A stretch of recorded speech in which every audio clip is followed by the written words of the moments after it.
You told him to get his ID, sir, and his driver's license. Oh my God, please don't tell me he's dead. Don't touch me. Get out of the car. Don't touch me. I'm not under arrest. You don't have the right to take You are under arrest. Hey, boss. Did you see what he was wearing?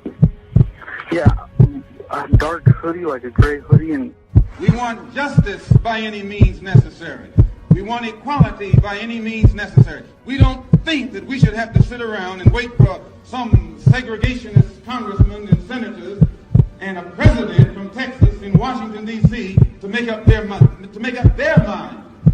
that our people are due now some degree of civil rights. No, we want it now.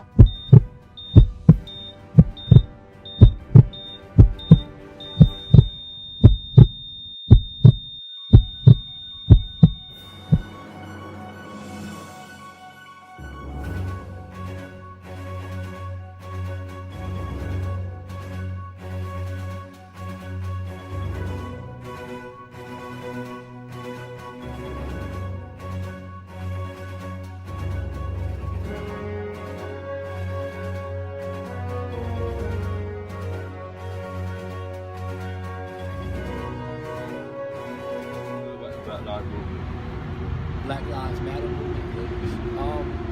I feel like it's necessary because it's partially necessary because in some people's minds, unfortunately, their automatic response to every police brutality situation, be it right or wrong, some people, their response to it is always one-sided. And unfortunately, sometimes it's majority one-sided against the African American that was killed. We can't just automatically assume that every situation was correct the way the police did it. You know what I'm saying? That they're human beings. They can make mistakes. And, I think it's necessary to say that so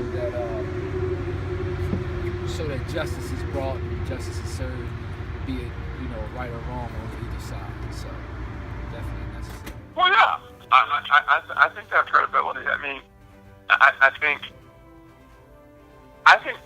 if people in the movement believe that Black Lives Matter and that's all, there's a problem. I think if people in the movement believe that there aren't offenders on both sides, there's a problem.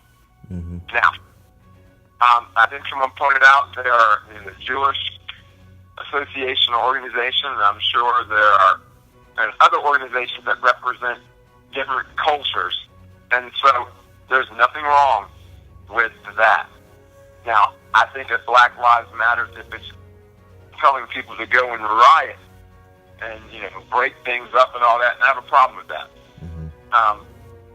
But if they're advocating for making sure police officers do a better job, and they're also recognizing there are good police officers out there also, then yeah, I think I think it's an opportunity for Black lives to also go back into the community and not just be there when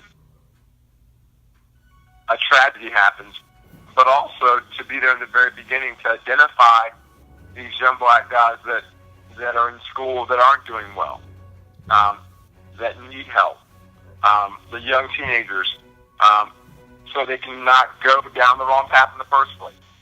So I think they can be of a benefit also before anything becomes a problem. That's not to suggest that every time a Black child is pulled over that there's a problem. No, I'm not suggesting that at all, but I'm thinking Black Lives Matter can get deeper into the community and try to help and trying to figure out what this problem is for young Black men. We know their jobs and so forth, but Black Lives Matter needs to get involved in, I think, in trying to figure out why the other Black men want to kill other Black men. It's not just police officers killing Black men, it's Black men killing Black men. All right. And Black Lives Matter even when Black men kill each other. So, bit of both. I spent a substantial amount of time in a place where we did background investigations for people who speak to employment with the police department. And there are several people who the first time they've ever had any interaction with a minority is when they sat down to process for this job with a minority.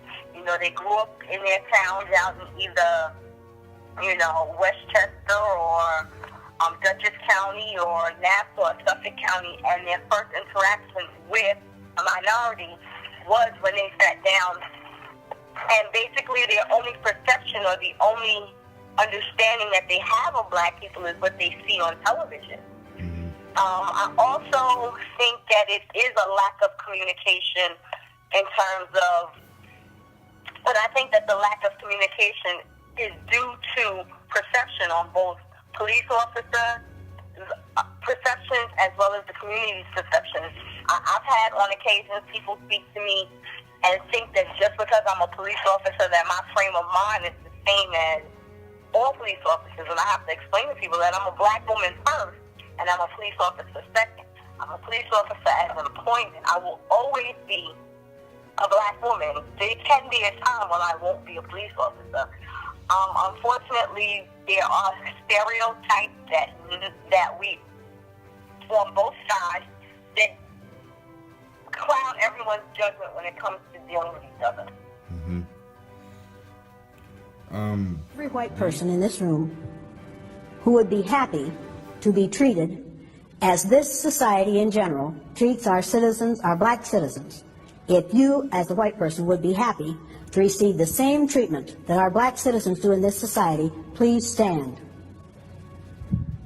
You didn't understand the directions.